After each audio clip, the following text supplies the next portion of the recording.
قادیانیوں سے کسی قسم کا ربط نہ رکھیں، نہ تجارت کا، نہ دوستی کا، نہ تعلق کا، نہ کھانا نہ پینا، نہ اٹھنا نہ بیٹھنا۔ دیکھو نا جی، بہت سارے لوگ ہمارے پڑھے لکھے بھی بعض اوقات، اور جی یہودیوں سے کاروبار جائز ہے، نصرانیوں سے جائز ہے، ہندوؤں سے جائز ہے، سکھوں سے جائز، قادیانی سے کیوں؟ میرا بھائی بات کو سمجھا کرو۔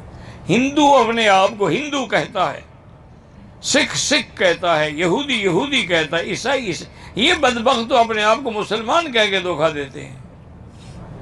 اس لیے ان کے ساتھ تعلق یا لین دین معاملات رکھنا بالکل حرام ہے، ملازمت بھی نہ کریں ان کے ہاں۔